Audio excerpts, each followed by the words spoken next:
আসসালামু আলাইকুম, কেমন আছেন সবাই? মৌসুমিস কুকিং রেসিপিতে আজকে আপনাদের সাথে শেয়ার করব গরমের শান্তি ঠান্ডা ঠান্ডা কাঁচা আমে টক ঝাল মিষ্টি শরবত। গরমে তো ছোট বড় সকলেরই নাজেহাল অবস্থা। আর এই গরমে যদি ঠিক দুপুরবেলা ঠান্ডা ঠান্ডা কাঁচা আমে টক ঝাল মিষ্টি স্বাদের এক গ্লাস শরবত খাওয়া যায়, তাহলে কিন্তু ভিতর থেকে একদম কলিজাটা ঠান্ডা হয়ে যাবে। আশা করছি রেসিপিটা আপনাদের কাছে অনেক ভালো লাগবে।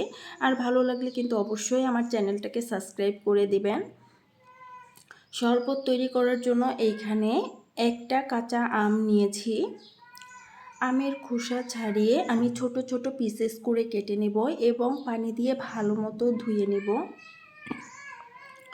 এখন ব্লেন্ডারের একটা জার নিয়ে নেব।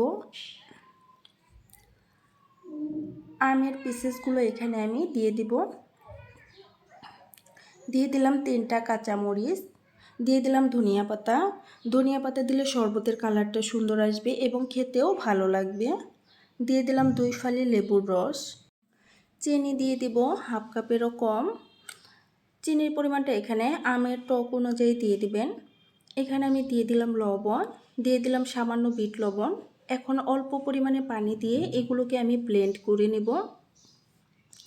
ব্লেন্ড করা হয়ে গেছে। এখন আমি ছাঁকনির সাহায্যে মিশ্রণটাকে ছেঁকে নেব। ছেঁকে নিলে কিন্তু শরবতটা খেতে ভালো লাগবে।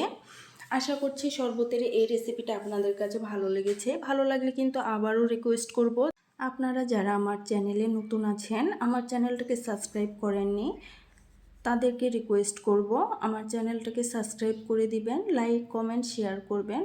আর যারা অলরেডি আমার চ্যানেলটাকে সাবস্ক্রাইব করেছেন, লাইক কমেন্ট শেয়ার করেছেন, তাদেরকে অসংখ্য অসংখ্য ধন্যবাদ।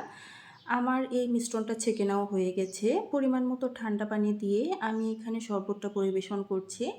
আর এখানে কিন্তু ইচ্ছে মতো বরফ কুচি দিয়েও শরবতটা পরিবেশন করতে পারেন। আর ঠান্ডা ঠান্ডা এই শরবতটা আলহামদুলিল্লাহ খেতে অসম্ভব মজার হয়েছিল। আপনারাও কিন্তু হেলদি শরবতটা ট্রাই করতে পারেন। আর যারা প্রথম থেকে শেষ পর্যন্ত আমার সাথে ভিডিওটা দেখলেন, তাদেরকে জানাই অসংখ্য অসংখ্য ধন্যবাদ। আজকে এই পর্যন্তই। আল্লাহ হাফেজ।